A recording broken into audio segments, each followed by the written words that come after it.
إلا أن هذه الكتب السابقة إما تعرضت للضياع التام أو تعرضت للنقل إلى لغة غير لغات الوحي، فأخرجتها عن إطارها الرباني وجعلتها عاجزة عن هداية البشرية. يخبرنا رسولنا صلى الله عليه وسلم أن عدد الأنبياء يفوق 120 نبيا، وأن عدد الرسل الذين أرسلهم الله تعالى للناس لهداية الناس 315 رسولا، وكل رسول من هؤلاء الرسل كانت له رسالة. أين هذه الرسالات؟ إما ضاعت بالكامل أو تعرضت لقدر من التحريف والتبديل والتغيير، لأنه كان قدر هذه الرسالات أن تأتي إلى أزمنة معينة مرحلية. نعم. أما القرآن الكريم وسنة الرسول الخاتم صلى الله عليه وسلم فقد تعهد ربنا تبارك وتعالى بحفظها فحفظت. وأنا دائما أقول أن مجرد حفظ القرآن الكريم على مدى 14 قرنا أو يزيد بنفس اللغة التي أوحي بها، محفوظا حرفا حرفا وكلمة كلمة، هو أمر معجز للغاية يعني، ويشهد لهذا القرآن بأنه له ميزة خاصة بين كافة الكتب الموجودة بين أيدي الناس في هذه الأيام، وهي ميزة تحتمها كيفيته باعتباره آخر الرسائل التي ستطرح إلى البشر حتى يوم القيامة بإذن الله. الأستاذ دكتور زغلول النجار، البعض يعني يعتبر أن الربط بين العلم والدين ربما يوقع بعض العلماء في أخطاء، أو أن معلوماتهم ستتغير مع الزمن، وبالتالي هذه المقاربة ستتعرض إلى النظر إليها على أنها غير دقيقة. ما هي الإجابة على من يطرحون يعني أو من يرفضون هذا المنهج بهذا الاعتبار؟ والله يا أخي الكريم، يعني الذين يرفضون هذا المنهج ينقسمون إلى مجموعتين واضحتين. مجموعة درست النواحي الشرعية ولم تدرس النواحي العلمية على الإطلاق، وهؤلاء أنا أقدر موقفهم. هم يعني يشفقون على محاولة تفسير الآيات القرآنية بالمعارف العلمية، وهم يعلمون أن كثيرا من هذه المعارف قابل للتطوير وللتغيير مع الزمن. هل لديهم تجارب مماثلة تخيفهم من هذه؟ نعم بدون شك لديهم تجارب قديمة، لأننا كما ذكرت في الحلقة الماضية العلم الكوني له طبيعة تراكمية، بمعنى أنه كلما زادت ملاحظات الإنسان في الكون، كلما زادت تجارب الإنسان واستنتاجاته، كلما زادت معرفته بالكون. ولكن في خلال هذه الرحلة هناك حقائق كونية ثابتة يكتشفها الإنسان ويستطيع أن يقيسها وأن يلمسها بحواسه وأن يدركها إدراكا دقيقا. هذه الحقائق هي التي نحن نوظفها في حسن الاستشهاد على الإعجاز العلمي للقرآن الكريم، وهي بكل تأكيد غير قابلة للتغيير. ولا يستطيع عالم أن يقول إنها قابلة للتغير بأي حال من الأحوال. أبدا. يعني أنا أقول كذلك أني أفرق بين التفسير العلمي للقرآن الكريم والإعجاز العلمي للقرآن الكريم. في مجال التفسير وظف ما شئت، وظف الحقيقة كما توظف الفرض والنظرية، لأن التفسير يبقى محاولة بشرية لحسن فهم دلالة الآية القرآنية. أما الإعجاز هو موقف تحدي نريد أن نثبت به للناس كافة مسلمين وغير مسلمين أن هذا الكتاب الذي أنزل قبل 14 قرنا على نبي أمي صلى الله عليه وسلم في أمة كانت غالبيتها الساحقة من الأميين، هذا الكتاب يحوي من حقائق هذا الكون ما لم يستطع الإنسان إدراكه إلا بعد مجاهدة لقرون متطاولة بأيدي عشرات الآلاف من العلماء حتى استطاع الإنسان أن يصل إلى فهم صحيح له. جميل. ولا معنى أن توجد مئات الآيات في القرآن الكريم تتناول أمورا علمية وألا يكون هناك ربط بين العلم والدين. اسمح لي أن نتعرف على المنهج تفصيليا في نقاطه الأساسية التي تؤكد حتى يطمئن الناس أو تطمئن قلوبهم إلى أن الأمثلة التي ستذكر تستند إلى منهج قوي، ولكن بعد استماعنا إلى اتصال تليفوني جاءنا الآن. ألو. أيوة لو سمحت ممكن اتكلموا؟ اتفضلي. نتعرف بحضرتك الأول ونرجو ان الصوت يعلى بسيط. حاضر. أنا اسمي أمل محمود، ولو سمحت عايز أسأله بس السؤال اللي أنا كنت مكتوب كتابي قبل كده. مجال التخصص حضرتك؟ أنا معايا معهد دبلوم تجارة. اتفضلي. عايزة بس أسأله، يعني أصلا مش لاقي حد يعني أسأله كده عن السؤال بتاعي. عايزة أقوله إن أنا كنت مكتوب كتاب قد كده فما كنتش عايزة أخطيه. سامعني حضرتك؟ أيوة مع حضرتك. فطبعا ليه عنده فلوس انه خد مني كل حاجه، فليه عنده فلوس؟ هو يعني اريد ان انبه يعني الساده المشاهدين الى ان موضوعنا يتعلق بامور علميه يعني نجد لها مطابقا ومقابلا في القران الكريم والسنه الشريفه، وليس موضوعنا فقهيا او في الامور الشرعيه الاخرى. فيعني نعتذر دكتور عن الاجابه على هذه الاسئله، وحتى يكون باقي المشاهدين يتوجهوا في الاسئله الى الغرض من هذه الحلقه. نتعرف الان استاذ دكتور زغلول نجار على المنهج الذي تسير عليه ويسير عليه العلماء في هذا الصدد. نعم. ذكرت في الحلقه الماضيه ان هناك كم هائل من الضوابط للذين يتعاملون في موضوع الإعجاز العلمي في القرآن الكريم وفي السنة النبوية المطهرة. من هذه الضوابط أنه لا يجوز أن يخوض في هذه القضية كل خائض. هذه قضية تخصصية على أعلى مستوى من التخصص. وذكرت أنه لا يمكن لفرد واحد أن يعرض لجوانب الإعجاز في كتاب الله من علم الفلك إلى علم الأجنة. قضية استحالة، قضية تخصصية لا يجوز أن يخوض فيها إلا المتخصصين. يعني كل علم حسب علماء، علم الأجنة غير الجيولوجيا غير الفلك وهكذا. القضية الثانية أنه لا يجوز أن يوظف في قضية الإعجاز إلا الحقائق العلمية التي ثبتت ثبوتا راسخا لا رجعة فيه. لا يجوز أن نوظف فرض أو نوظف نظرية، لأن هذا عرضة للتغير. فنحن لا نوظف أشياء قابلة للتغير، لا نوظف إلا الحقائق العلمية القطعية الثابتة التي لا رجعة فيها. النقطة الثالثة أن القرآن الكريم لا يحتاج إلى تكلف أن ألوي أعناق الآيات حتى تتوافق مع حقيقة علمية. القرآن أجل وأعظم وأكرم علينا من أن نفعل ذلك، ولكن القرآن بحد ذاته يحوي إشارات إلى أن كثيرا من الآيات الكونية لا يمكن فهمها في زمن تنزل الوحي فهما كاملا، وأن من أجمل وأعظم جوانب الإعجاز في كتاب الله أن الآية القرآنية ترد بكلمات محدودة يرى فيها أهل كل عصر معنى معينا، وتظل هذه المعاني تتسع مع اتساع دائرة المعرفة الإنسانية في تكامل لا يعرف التضاد. ولذلك أقول أن هناك آيات كثيرة لم يستطع العلماء فهم دلالاتها فهما كاملا كما إلا في ضوء آخر ما وصل إليه الإنسان من معارف علمية. وسيظل القرآن مهيمنا على هذه المعرفة الإنسانية مهما اتسعت دوائرها، لكي يتحقق نبوءة المصطفى صلى الله عليه وسلم أن هذا القرآن لا تنتهي عجائبه ولا يخلق على كثرة الرد. جميل. الذين يقولون أو يستندون إلى يعني التفسير اللفظي المباشر للآية التي تقول لا يعلم تأويله إلا الله. نعم. ويعتبرون هذا من قبيل التأويل. ما هو الرد عليه؟ هو يعني أيضا يفهم التأويل فهم خاطئ. يعني ليس المقصود بالتأويل أن أشرح الآية في ضوء المعارف العلمية المتاحة. التأويل هو الخروج عن الدلالة اللفظية للآية إلى معنى يستوعبه القارئ، والتأويل هذا مجال للخطأ كبير. ولذلك نقول أن لا يعلم تأويله إلا الله، هذا حق. يعني لا يعلم دلالة هذه الآيات دلالة مطلقة إلا صاحبها، إلا ربنا تبارك وتعالى. ولكن أنا أقول أن هناك يعني آيات كثيرة لا يمكن فهم دلالتها العلمية فهما كاملا إلا في ضوء آخر ما وصل إليه الإنسان من معارف. ولعلي ذكرت في الحلقة الماضية هذا القسم القرآني البديع، فلا أقسم بالخنس الجوار الكنس. نعم. أستاذ دكتور زغلول نجار، هل تبدأ يعني أو هل يبدأ هذا المنهج بالنظر إلى الآيات القرآنية ثم يقابل بينها وبين الحقائق العلمية، أم يتناول الحقائق العلمية ثم يبحث في كتاب الله العظيم عن ما يقابلها، عما يقابل هذه الحقيقة؟ بارك الله فيكم. يعني أنا برضو أقول أن الأصل أن أبدأ بمعرفة الآية القرآنية، معرفة دلالة الألفاظ، قواعد اللغة، أساليب التعبير في اللغة العربية، أعرف أسباب النزول، أعرف أن كان الآية منسوخة أو غير منسوخة، أعرف المأثور من حديث الرسول صلى الله عليه وسلم إن كان قد ثبت أن الرسول قد ذكر شيئا بخصوص هذه الآية، وأستعرض جهود المفسرين السابقين من زمن الصحابة إلى يومنا هذا حتى أستوعب وأستشعر ماذا رأى هؤلاء في تلك الآية الكريمة. وإذا خطر لي وأنا رجل متخصص في ناحية معينة من نواحي العلم أن هناك دلالة لم يستطع هؤلاء أن يصلوا إليها أو وصلوا إليها وصولا جزئيا، فأوظف علمي ومعرفتي في مزيد من تفسير هذه الآية.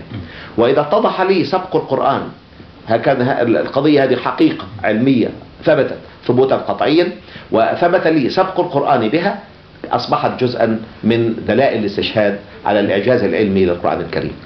أستاذ دكتور زغلول النجار، فصام مزعوم زعمه البعض بين العلم والدين. نعم. وبينما كنا نمتلك دينا يحرضنا دائما على التأمل العلمي لكل الشواهد التي تدور حولنا في الحياة. نعم. ويعني من هذا المنطلق نريد أولا أن ننزع هذا الفصام إلى غير رجعة. نعم. وأن نعرف الناس بأن العلم والدين لابد أن يسير في خطين متحدين ومتوازيين دائما وأبدا. بارك الله فيكم. أنا دائما أقول أن المعرفة الإنسانية لها طبيعة هرمية، بناء هرمي.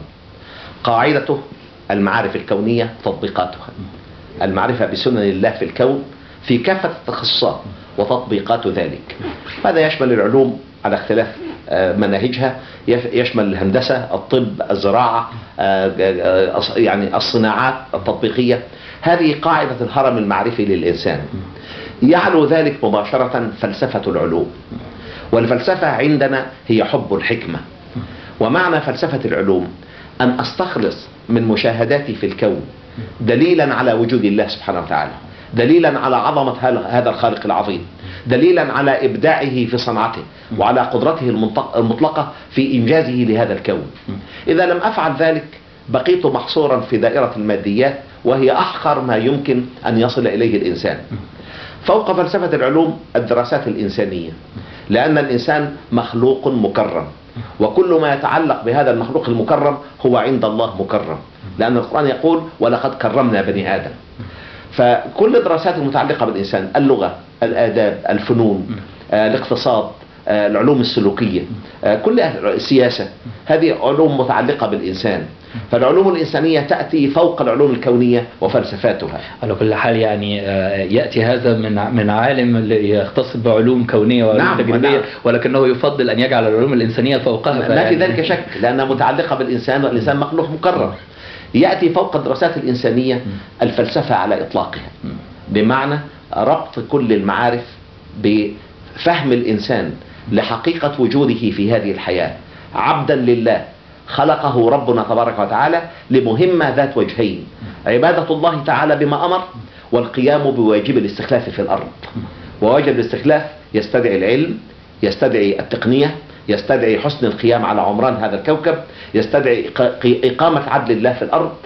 فهذه هي الفلسفة، كل مظاهر الحضارة المدنية ثم يأتي فوق ذلك قمة هذا الهرم الوحي الإلهي في القضايا التي لا يستطيع الإنسان أن يصل فيها بجهده منفردا إلى تصور صحيح. أشكرك على هذا الترتيب الجميل، وأرجو أن نعيده للناس، ولكن هذه المرة من القمة إلى القمة. طيب. يعني بداية من الوحي الإلهي. نعم.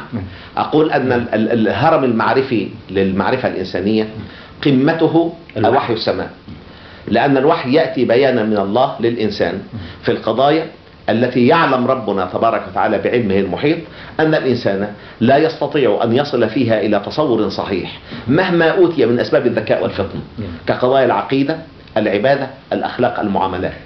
وهذا صلب الدين. تحت الوحي الفلسفة على إطلاقها، بمعنى حب الحكمة، معنى أن الإنسان يوظف من معارفه المكتسبة ومن معارفه التي جاءته عن طريق الوحي وسيلة لفهم رسالته في هذه الحياة وللقيام بهذه الرسالة على الوجه الأكمل والأمثل. تحت الفلسفة الدراسات الإنسانية، كل ما يتعلق بالإنسان، بالنفس البشرية، النفس البشرية. تحت الفلسفة، تحت الدراسات الإنسانية فلسفة العلوم. ففلسفة العلوم تأتي فوق دراسات العلوم. وأنا لا أقول أن الدراسات العلمية لا أحقر من شأنها بوضعها قاعدة هذا الهرم، ولكنها ضرورة من ضرورات قيام الإنسان بواجب الاستخلاف في الأرض. وأحيانا تكون القاعدة هي السبب في البقاء، لأن هي الأوسع. نعم. أتمنى أن ينتقل هذا الترتيب إلى كل عقل، لأن كل عقل يعني في حاجة ماسة إلى أن يسير في الحياة. نعم. وهو مطمئن. نعم. إلى هذا الترتيب، أو وهو متكون من هذا الترتيب. نعم. والحقيقة أنا أقول يعني أي إنسان يحيا في هذه الدنيا دون رباط بالله، دون فهم للدين، دون عقيدة صحيحة، ودون عبادة صحيحة، ودون دساتير أخلاقية صحيحة ودساتير للمعاملات صحيحة، لا يمكن له مهما أوتي من أسباب العلم ومن أسباب القوة ومن أسباب المال والغلبة أن يحيا حياة سوية فوق هذا الكوكب. جميل. أستاذ دكتور زغلول النجار، كان لابد أن نمضي هذا الوقت الذي أمضيناه في تحديد الأسس التي على أساسها يقوم منهج الإعجاز العلمي في القرآن الكريم والسنة الشريفة. الآن أعلم أن جمهور المشاهدين يعني متعطش إلى الأمثلة، خاصة وأن الأمثلة تأتي يعني شديدة يعني بحجم النظرية بشكل كبير جدا، ويعني وتطبيق عملي وفعال جدا على ما قلناه الآن. بارك الله فيك. أرجو أن نبدأ في طرح هذه الأمثلة. بارك الله فيكم. أنا دائما أقسم الآيات الكونية في القرآن الكريم إلى مجموعتين رئيسيتين. مجموعة تتحدث عن بدايات الخلق، خلق الكون، خلق الإنسان، خلق الحياة، وإفناء هذه الحياة، إفناء الكون، وإعادة خلقه من جديد. وقلت أن هذه القضايا لا يمكن للعالم التجريبي أن يتجاوز فيها مرحلة التنظير، أن يضع نظرية. لا يمكن لعالم يحترم نفسه يحترم علمه أن يقول هكذا تم الخلق، لأن قضية لا تخضع للمشاهدة المباشرة ولا تخضع للتجريب، فهي خارجة عن نطاق العلم التجريبي. ولذلك أقول أن هذا الجانب بالذات يصبح فيه للمسلم ميزة على غير المسلم.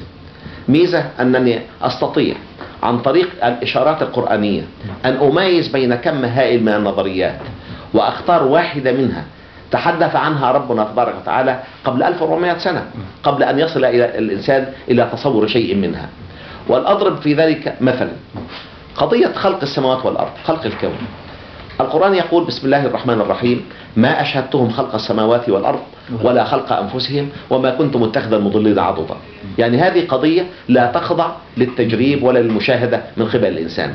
الإنسان محتاج فيها إلى بيان من الله، بيانا ربانيا خالصا يؤكد له كيف تم هذا الخلق. نفس القرآن الذي يقول هذه الحقيقة يأمرنا بالسير في الأرض والتأمل لمعرفة كيف بدأ الخلق. يقول رب العالمين بسم الله الرحمن الرحيم: قل سيروا في الأرض فانظروا كيف بدأ الخلق. قل سيروا في الأرض، أمر من الله سبحانه وتعالى، لأن من أبلغ آيات الله في الخلق أن هذه الأرض وغيرها من كواكب السماء وأجرام السماء تحتوي من الحقائق ما يمكن أن يعين الإنسان على فهم كيفية بداية الخلق. القرآن وسير دعوة للبحث، يعني طبعا وأمر بالبحث، يعني بالبحث. نعم. وليس مجرد التأمل فيه. وكثير من علماء الأرض يقولون أن القاعدة الأساسية في فهم طبيعة الأرض وقوانين الله في الأرض هو السير في الأرض. نعم. فالقرآن يقول سيروا في الأرض فانظروا كيف بدأ الخلق. كيف بدأ خلق الكون؟ القرآن يقول في سورة الواقعة قسم عجيب، يقول فيه رب العالمين بسم الله الرحمن الرحيم: فلا أقسم بمواقع النجوم وإنه لقسم لو تعلمون عظيم. تأملت هذه الآية بإمعان شديد. لماذا هذا القسم المغلظ؟ الفاء واللام والقسم، فلا أقسم بمواقع النجوم، ثم الواو وإنه لقسم، اللام مرة أخرى والقسم لو تعلمون عظيم. النجوم من أعظم آيات الله في الخلق. النجم يبدأ بكتلة من الغاز تتكثف على ذاتها تلقائيا، فيبدأ في داخلها عملية تسمى عملية الاندماج النووي، تتحول فيها العناصر الخفيفة إلى عناصر أثقل، وتنطلق طاقة هائلة من الضوء والحرارة هي طاقة النجوم. والنجوم عبارة عن مصانع ربانية تتخلق فيها هذه العناصر التي يحتاجها الإنسان ويحتاجها الكون ليقوم. فالنجوم عظيمة. شمسنا تبلغ درجة حرارة سطحها 6000 درجة مئوية، ودرجة حرارة الجو فيها 15 إلى 20 مليون درجة مئوية. ألسنة اللهب الممتدة منها 1,000,000 درجة مئوية. طب لماذا لم يقسم ربنا تبارك وتعالى بالنجم ذاته، بالنجوم؟ لماذا أقسم بمواقع النجوم؟ تأملت هذه الآية مرارا حتى أدركت أن هذه النجوم تبعد عنا بمسافات شاسعة. الشمس تبعد عنا 150 مليون كيلومتر تقريبا. إذا خرجنا عن نطاق المجموعة الشمسية لا تصلح القياسات الأرضية للتعبير عن هذه المسافات. فاتفق العلماء على وحدة قياس يسمونها بالسنة الضوئية. والسنة الضوئية هي المسافة التي يقطعها الضوء بسرعته المعروفة 300,000 كيلومتر في الثانية في سنة من سنينا.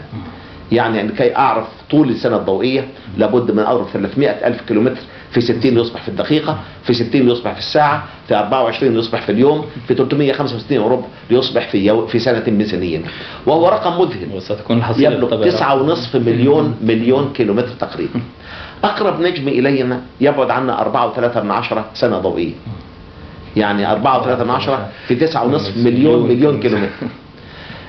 يحصل علماء أن مجرتنا، المجرة التي تتبعها مجموعتنا الشمسية، عبارة عن قرص يبلغ قطره الأكبر 100,000 سنة ضوئية، وسمكه 10,000 من السنين الضوئية، وبه ما يزيد عن 400,000 مليون نجم كشمسنا. وقد تخيل العلماء في يوم من الأيام أن هذه المجرة هي كل الكون، فإذا بالعلم يثبت أن بالسماء من أمثال مجرتنا على الأقل 200,000 مليون مجرة تدور في قطر من السماء الدنيا تبلغ طوله 36,000 مليون سنة ضوئية. وهو ما يعني أن الكون فسيح بدرجة لم يتوقعها أحد ولا يستطيع العقل نعم أن يدركها. طيب هذه النجوم تبعد عنا بمسافات شاسعة، ونظرا لهذا البعد الشاسع لا يمكن للإنسان من فوق سطح الأرض أن يرى النجم، لا يرى إلا موقعا مر به النجم.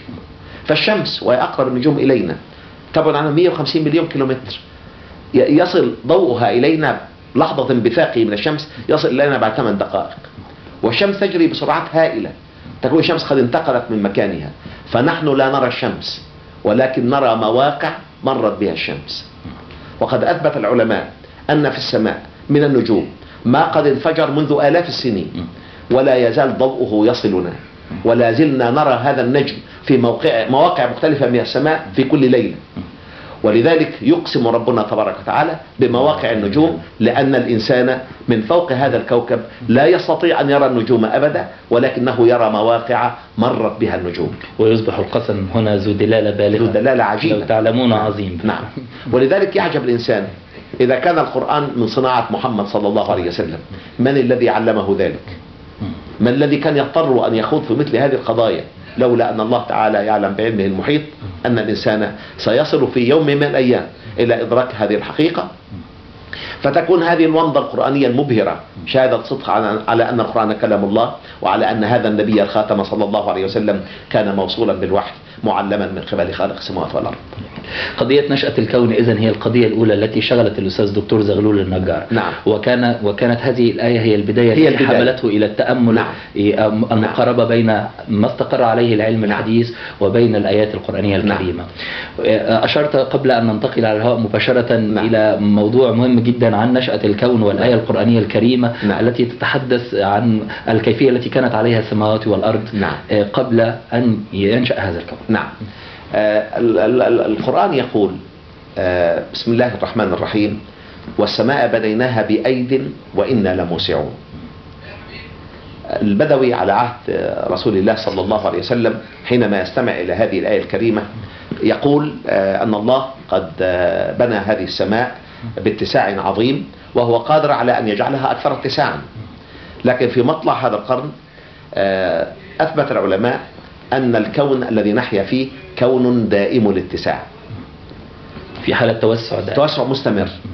هناك ظاهرة علمية يسمونها ظاهرة انتقال طيف الضوء إلى اللون الأحمر أو اللون الأزرق. يعني إذا كان إنسان يحمل مصدر من مصادر الضوء ويتحرك بعيدا عنك، وأنت ترصد هذا الضوء في منشور زجاجي يحلل أطياف هذا الضوء، فإذا كانت حزمة الضوء تنتقل إلى الطيف الأحمر فمعنى هذا أن مصدر الضوء يبتعد عنك. إذا كان تنتقل إلى اللون الأزرق فهو يقترب منك. فحينما نظر العلماء إلى النجوم لاحظوا أن أطياف هذه النجوم تنتقل كلها إلى الطيف الأحمر، فقالوا لابد أن الكون يتسع، ولم يستطيعوا أن يفهموا كيف يتسع الكون مع قيام قوانين الجاذبية. ودار جدل طويل من مطلع هذا القرن إلى منتصف هذا القرن تقريبا، ولا يزال العلماء إلى يومنا هذا ينكرون اتساع الكون، ولكن الغالبية الساحقة تؤمن بأن الكون دائم الاتساع، والأدلة على ذلك كثيرة. لاحظ العلماء أن الكون يتسع باستمرار، بمعنى أن المجرات تتباعد عن بعضها البعض بسرعات تقترب أحيانا من سرعة الضوء 300,000 كيلومتر في الثانية، وأن المادة تتخلق في المسافات الناشئة من حيث لا يعلم الإنسان من أين تأتي، لأن السماء بناء محكم للغاية.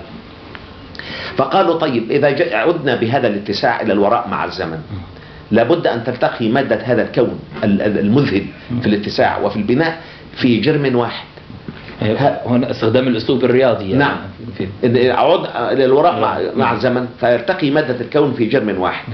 قالوا هذا الجرم لا يمكن رياضيا أن يكون أكبر من الشمس إلا ببضعة مرات، يعني 4 إلى 5 مرات حجم الشمس. قالوا هذا الجرم لابد أن يكون عالي الكثافة بشكل مذهل للغاية، تلتقي المادة فيه فتتلاشى المسافات البينية بين مكونات الذرة، يسموها الكثافة النووية، تبلغ كتلة السنتيمتر المكعب 250,000 مليون طن سنتيمتر مكعب. فقالوا هذا الجرم الابتدائي كان في حالة غير مستقرة فانفجر، وانفجاره نشأ عنه هذا الكون. يقول انفجر فتحول إلى غلالة من الدخان خلقت منه أجرام السماء. القرآن يقول بسم الله الرحمن الرحيم: أولم يرى الذين كفروا أن السماوات والأرض كانتا رتقا ففتقناهما وجعلنا من الماء كل شيء حي. والرتق في اللغة عكس الفتق. الرتق هو الجمع واللم والتكديس، والفتق هو الانفجار والانتشار والانتثار. يعني أن السماوات والأرض كانتا متصلتين، كانتا كتلة واحدة. يسميها العلماء الآن الجرم الأولي، الجرم the primordial body، الجرم الأولي أو الجرم الابتدائي. وعالم فلكي معاصر، عالم رياضي مشهور اسمه ستيف هوكينج، يعتبر من أكبر العقليات العلمية المعاصرة، يشغل كرسي نيوتن في جامعة كامبريدج بالرغم أنه مقعد كامل. يقول أن من طبيعة الانفجار أنه يؤدي إلى تناثر المادة وإلى بعثرتها، ولكن انفجار يؤدي إلى بناء، يؤدي إلى كون فيه أجرام ذات كتل ثابتة وذات مدارات محددة وذات مسارات مستقرة وذات علاقات ثابتة. لا يمكن أن يكون هذا إلا بتدبير مسبق. وهذا من أكبر العقليات العلمية المعاصرة، يعني يرشحونه أن يكون خليفة أينشتاين، يقول هذا الكلام. فأقول أن الآية كانتا رتقا ففتقناهما من آيات السبق العلمي في كتاب الله بحقيقة يعني يتحدث عنه القرآن الكريم لا يستطيع العلماء أن يتجاوزوا فيها مرحلة التنظير. لأنه لا يمكن أبدا أن تخضع للتجريب، لا يمكن. وبالتالي يعني لكي لا يختلف معنا بعض المشاهدين فيقولون هذه ليست حقيقة قطعية من العلم، فكيف تقاربون بينها وبين آيات من القرآن الكريم؟ لأنها يستحيل أن تكون محل التجريب أو محل المشاهدة، ويستحيل أن تكون هناك أيضا يعني حقيقة قطعية في هذا الشيء. نعم. ونقول أن هناك نظريات كثيرة تتحدث عن نشأة الكون، وإحدى هذه النظريات تسمى نظرية الانفجار العظيم، وبما أن القرآن الكريم يتحدث عنها قبل 1400 سنة فلا بد أن تكون هي الطريقة الصحيحة لبداية خلق الكون. بعد قضية خلق الكون، نعم، يعني الأشياء التي لفتت انتباه الأستاذ دكتور زغلول النجار أيضا بعدها في الترتيب. بس لو سمحتي لي أذكر قضية شيء. نعم، العلماء الآن يقولون أن مما يدعم فكرة الانفجار العظيم أن هناك درجة حرارة ثابتة على أطراف الجزء المدرك لنا من الكون، درجة حرارة 3 درجات مطلقة يعني فوق الصفر المطلق، وأن هذه الدرجة ثابتة حيثما اتجه الإنسان في الكون يجدها ثابتة، ولا يمكن أن يحدث ذلك إلا إذا كان هذا الكون قد نشأ من انفجار عظيم. ويقولون أنه عقب هذا الانفجار خلقت المادة وخلقت الطاقة بمختلف صورها وأشكالها، وخلق المكان وخلق الزمان، وهذا كله يعني ربنا تبارك وتعالى فوق المكان وفوق الزمان وفوق المادة وفوق الطاقة، ليس كمثله شيء كما وصف ذاته العلي. جميل. ننتقل إلى فرع آخر من الفروع التي تلي في اهتمامات حضرتك، نشأة الكون. يعني برضو إذا سمحت لي أضيف بس آيتين لأكمل هذا الموضوع.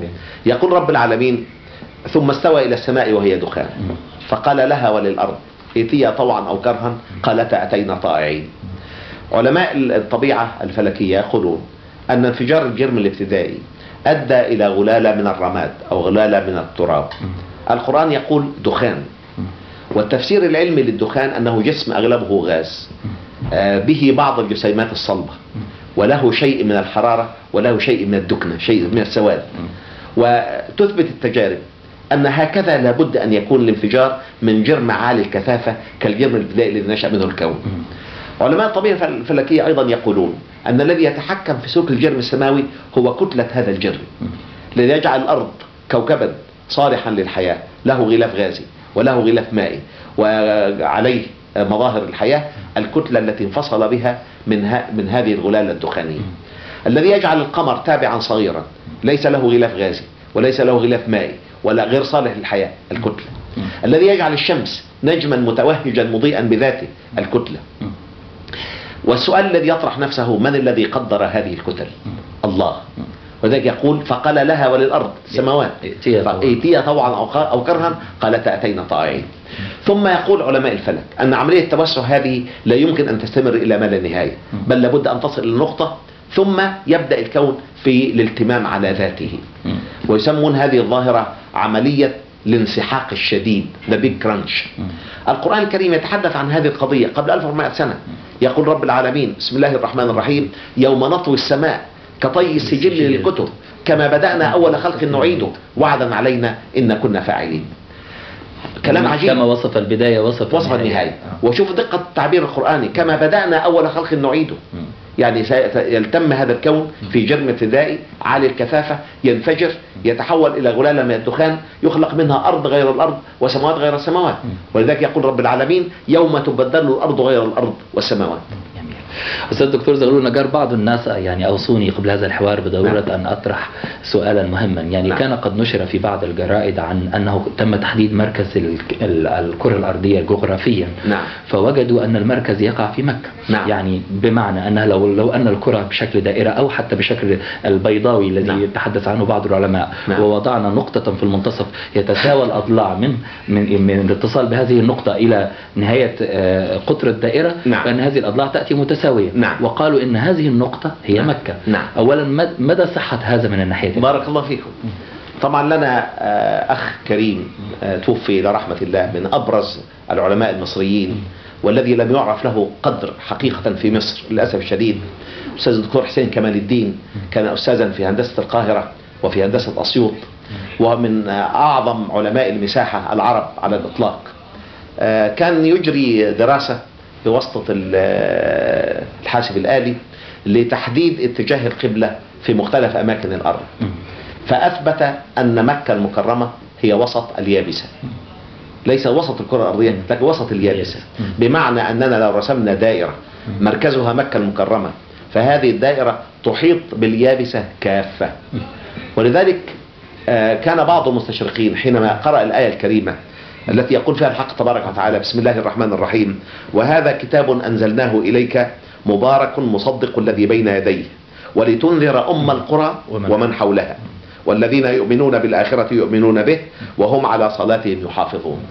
قالوا: كيف تقولون أن الإسلام دين عالمي للناس كافة، وأن محمد صلى الله عليه وسلم بعث للناس كافة، وبنص القرآن يقول لتنذر أم القرى ومن حولها؟ يعني أم القرى ومن حولها بالكثير الحجاز يعني. فيأتي العلم ليؤكد أن مكة هي وسط اليابسة، بمعنى أن كل ما حول مكة هو العالم بأسره.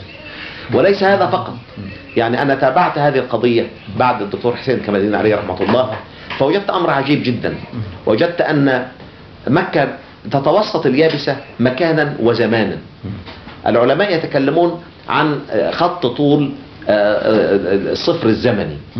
خط طول الصفر الزمني 11 خط على يمين مكة المكرمة، و11 خط أخرى على يسار مكة المكرمة. فمكة تتوسط اليابسة مكانا وزمانا.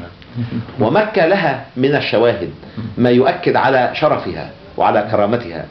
فحينما حاول الإنجليز أن يعتبروا خط جرينتش هو خط طول الأساس وفرضوه على العالم بحد السيف، يعني بحكم أنهم كانوا القوة العظمى يعني. فالأستاذ الدكتور حسين كمال الدين عليه رحمة الله اقترح أن يعيد إسقاط الخرائط الجغرافية والخرائط الجيولوجية وغيرها باعتبار خط طول مكة هو خط طول الأساس. لماذا؟ خط طول جرينتش لديه انحراف مغناطيسي، يعني كل موقع له شمال حقيقي وشمال مغناطيسي.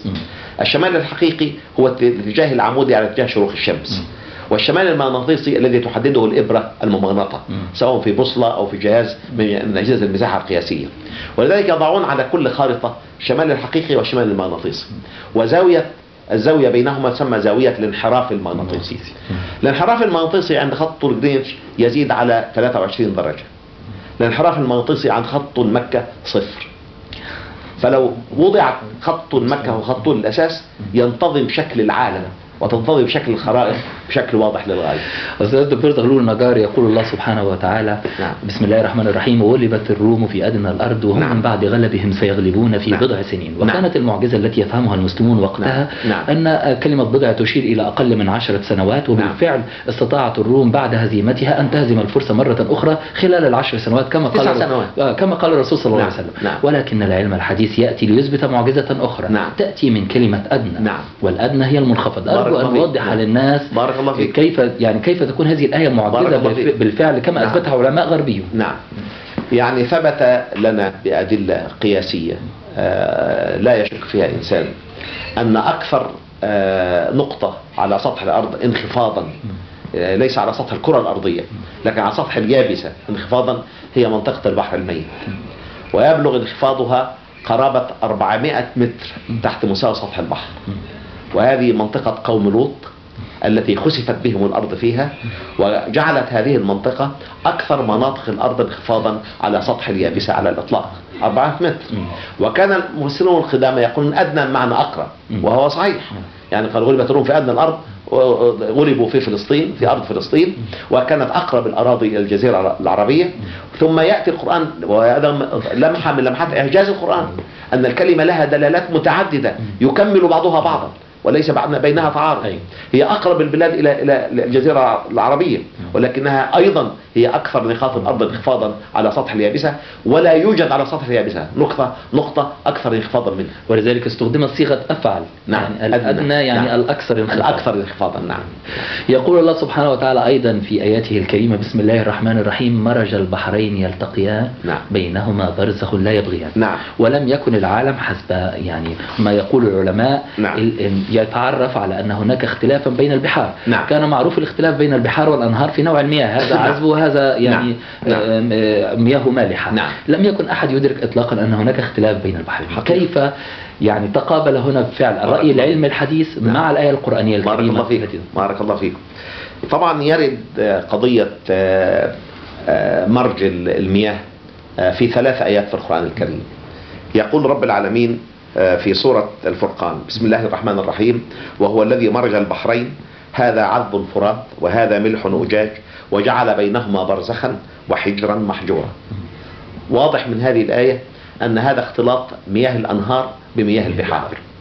وفي سورة فاطر يقول رب العالمين بسم الله الرحمن الرحيم: وما يستوي البحران هذا عذب فرات سائغ شرابه وهذا ملح أجاج ومن كل تأكلون لحما طريا وتستخرجون حلية تلبسونها وترى الفلك فيه مواخر لتبتغوا من فضله ولعلكم تشكرون. واعتقد أن هناك آية أيضا في سورة الرحمن. طبعا واضح من هذه الآية أيضا أنه التقاء ماء البحر بماء النهر بماء البحر. في سورة الرحمن يقول: مرج البحرين يلتقيان بينهما برزخ لا يبغيان فبأي آلاء ربكما تكذبان يخرج منهما اللؤلؤ والمرجان فبأي آلاء ربكما تكذبان. وهذه الآية الكريمة تؤكد شيء عجيب للغاية، وهو اختلاط ماء البحر مع ماء البحر، لأن المرجان لا يحيا في الماء العذب أبدا، فلا بد أن يكون هذا ماء البحر مع ماء البحر، يعني لا تشير إلى أنهار على الأنهار. طبعا حينما يلتقي ماء النهر بماء البحر يتكون في الدلتا ماء له طبيعة وسطية. هذا الماء الذي له طبيعة وسطية متوسط الملوحة يسموه ماء مويلح قليل الملوحة. هذا الماء المويلح له صفاته الطبيعية والكيميائية الخاصة، له الكائنات التي تحيا فيه خاصة به، له أنواع الرسوبيات التي تترسب منه إلى القاع، ويعمل حاجزا حقيقيا بين الماء العذب من جهة والماء المالح من جهة أخرى. وحينما يقول رب العالمين: وجعل بينهما حاجزا برزخا وحجرا محجورا، هذا هو البرزخ، يعني منطقة حجز حقيقية تفصل ما بين الماء العذب ككل وبين الماء المالح ككل. حينما ننتقل للبحار كيف يمكن لماء البحر أن يلتقي مع ماء البحر ويكون بينهما حاجز؟ يعني وكيف يمكن أن نميز بين المائين؟ يعني بين المائين باعتبارهما طبعا لم يستطع العلماء أن يميزوا بين ذلك إلا بعد استخدام صور الفضائية. يعني أدركوا أن كتل الماء في المحيط الواحد كتل متجاورة لها ألوان مختلفة، وحينما نزلوا لدراستها وجدوا أن كل كتلة من هذه الكتل لها صفاتها الطبيعية والكيميائية الخاصة بها، لها أحياؤها الخاصة بها، لها أنواع الرسوبيات لا تترسب منها، وأن الكتلتين المتجاورتين لا تمتزجان أبدا. فوق ذلك لاحظ العلماء أن هذه الكتل لا تتمايز أفقيا فقط ولكن تتمايز رأسيا أيضا. فإذا ذهبنا إلى خط الاستواء وأخذنا عمودا من الماء لاحظنا أن الماء يعني يتمثل فيه كل المناطق المناخية. تجد مياه استوائية على السطح، مياه مدارية تحت منها، مياه شبه دافئة أسفل، حتى تصل للمياه المتجمدة، مياه القطبين. يعني هذا التمايز الأفقي والرأسي يجعل لكل طبقة من المياه صفاتها الطبيعية والكيميائية، أحيائها، أنواع الرسوبيات التي تترسب منها. هذا التمايز أدى إلى تنوع هائل في الوسط المائي، تنوع لأن كل مجموعة حياة تحتاج إلى مياه لها صفات خاصة. هذا التنوع لم يدركه العلماء إلا منذ عشرات قليلة من السنين، يتحدث عنه القرآن الكريم بهذه الإفاضة: مرج البحرين يلتقيان بينهما برزخ لا يبغيان فبأي آلاء ربكما تكذبان. وكانت الجن حينما سمعت هذه الآية الكريمة ترد: ولا بأي من آلائك يا رب نكذب. والغريب أنه ينطق بها الرسول صلى الله عليه وسلم وهو يعيش طوال حياته في منطقة صحراوية. نعم. ولا يوجد في مجتمعه أي إنسان نعم. له اتصال بالأنهار أو البحار. صحيح. فكيف يعرف هذه المعلومات عن البحار والأنهار إن لم تكن تأتي من لدن حكيم خبير؟ تفضل. ما دمنا في الحديث عن المياه، هناك آية أيضا مبهرة في القرآن الكريم يقول فيها رب العالمين، طبعا يصف في سورة النور موقف الكفار من الهداية الربانية وكيف أنهم لا يكادوا يرون النور. فيقول رب العالمين: أو كظلمات في بحر لجي يغشاه موج من فوقه موج من فوقه سحاب ظلمات بعضها فوق بعض إذا أخرج يده لم يكد يراها ومن لم يجعل الله له نورا فما له من نور. عجب المفسرون لأن إلى منتصف الخمسينات من هذا القرن لم يكن العلماء يعرفون من أنواع الأمواج إلا الأمواج السطحية. يقولون الأمواج السطحية في البحار نوعين: أمواج المد والجزر والأمواج التي تدفعها الرياح، وهي تسمح بالرؤية. نعم. فقالوا كيف يمكن أن يكون فيه يعني موج من فوقه موج؟ فأرادوا أن يتأولوا هذه الآية بتفسيرات متعددة. ليأتي العلم الحديث يؤكد أن هناك أمواج تسمى الأمواج المحيطية أو الأمواج العميقة. هذه الأمواج تفوق في عنفها وفي شدتها كل الأمواج السطحية. الموج السطحي لا يكاد يتعدى ارتفاع الموجة 12 متر. الموجات العميقة هذه يتجاوز ارتفاعها بضعة كيلومترات وطولها عشرات الكيلومترات، وهي من أخطر القوى المدمرة في داخل المحيطات والبحار، ولا توجد إلا في البحار العميقة.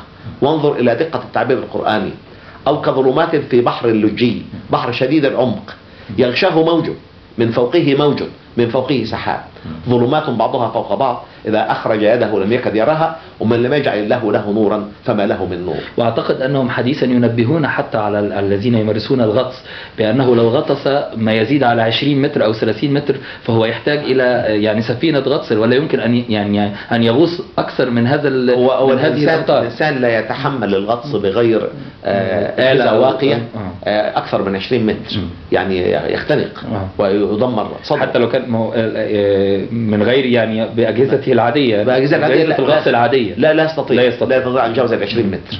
ولذلك يعجب الإنسان يعني من الذي علم الرسول صلى الله عليه وسلم هذه الحقيقة؟ العلماء الآن يقولون إيه؟ نحن نقسم المياه في البحار إلى منطقة الضوء، ومنطقة الضوء لا تتعدى 100 متر. يليها منطقة شبه ضوء تمتد إلى 300 متر 400 متر بالكثير، ثم بعد ذلك منطقة ظلام، منطقة ظلام دامس حقيقة، يسمى منطقة ذهيد الزون، منطقة الإعتام التام. وهذه المنطقة من الإعتام التام منطقة لا يصلها ضوء على الإطلاق. وأسباب ذلك إيه؟ الأمواج العميقة هذه تحجب جزء من الضوء، الأمواج السطحية تحجب جزء من الضوء، السحب فوق تحجب جزء من الضوء. حينما ينزل ضوء الشمس على سطح البحر فالسحب تعكس جزءا منه، وسطح البحر يعكس جزءا آخر، ثم يبدأ الضوء في التحلل إلى أطيافه، وأول ما يمتص الطيف الأحمر. فإذا انجرح غطاس على عمق 10 أمتار لا يرى الدم، لأن الطيف الأحمر امتص بالكامل، ويبدأ باقي الأطياف البرتقالي الأصفر الأخضر كل ما يندرج من هذا اللون يزول باستمرار. هذا كله في طبقة الضوء. بعد ذلك نأتي طبقة الضوء غير المباشر، ثم ننزل إلى ما دون الأمواج العميقة فنرى ظلاما تاما معتما لا يصله شيء من الضوء على الإطلاق. ويعجب الإنسان، هذا موقف تشبيه لموقف الكافر من الهداية الربانية. يقول في رب العالمين هذا تشبيه الذي يثبت العلم دقته دقة وأنه صورة واقعية، يعني صورة واقعية. أو كظلمات في بحر اللجي يغشاه موج من فوقه موج من فوقه سحاب، ظلمات بعضها فوق بعض إذا أخرج يده لم يكد يراها، ومن لم يجعل الله له نورا فما له من نور. جميل. نشكر هذا النور الذي يأتي إلينا من هذه المعلومات العلمية الكبيرة التي لا نستطيع أن نلاحقها يعني إلا بالكاد مع حضرتك من كثرتها. هل من الممكن أن ننتقل الآن إلى الجبال، ولا ما زال هناك ما يتعلق بالبحار؟ ممكن يعني لدينا الآية الشهيرة في سورة النبأ. احنا ذكرنا البحر المسجور يعني في المرة الماضية، ولا أريد أن أعيدها، ولكن بس أذكر شيء يعني لم أذكر المرة الماضية، أن تسجير قيعان المحيطات، كل المحيطات وأعداد غير قليلة من البحار، آية من آيات الله سبحانه وتعالى. لأن العلماء كانوا يتخيلون إلى عهد قريب جدا، يعني إلى أواخر الثمانينات، كانوا يتخيلون أن الأعماق السحيقة للبحار لا يوجد فيها حياة. يقول لا يمكن للحياة أن تتحمل هذه الضغوط الهائلة. أعمق أعماق البحار يزيد عن 11 كيلومتر، يعني وزن عمود الماء ل 11 كيلومتر، يعني ما هي صور الحياة التي تتحمل هذا والتي يمكن أن نتصورها في هذا العمق. وطبعا أيضا البرودة الشديدة، لأن الماء يتبرد مع العمق بعكس اليابسة.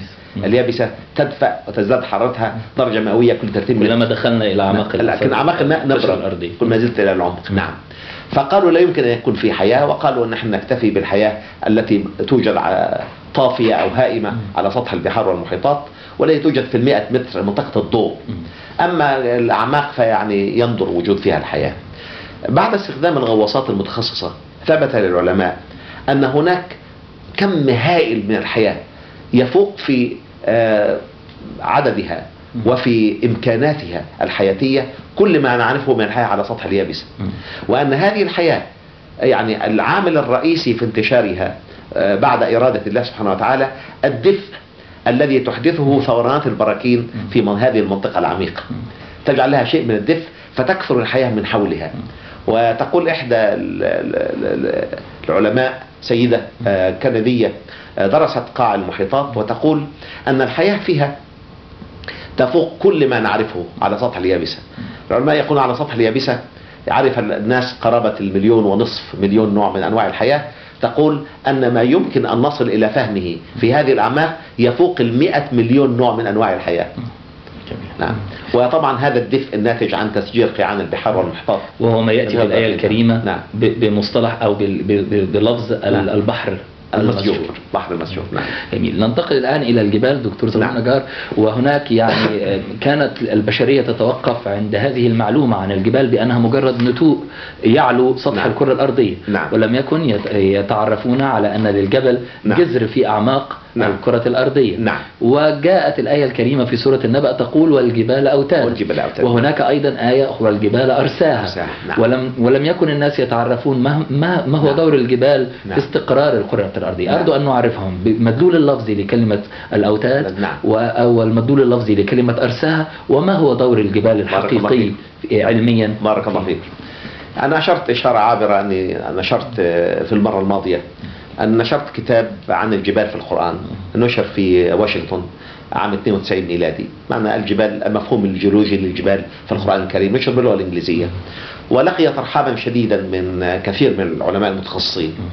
فجمعت الآيات التي تتحدث عن الجبال في القرآن الكريم، وأدركت أن القرآن يتحدث عن الجبال في 39 آية صريحة.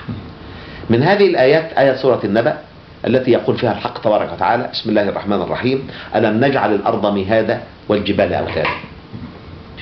جمعت كل تعاريف الجبال في القواميس العلمية واللغوية باللغات العربية والإنجليزية والفرنسية التي أتيحت لي إلى سنة 92.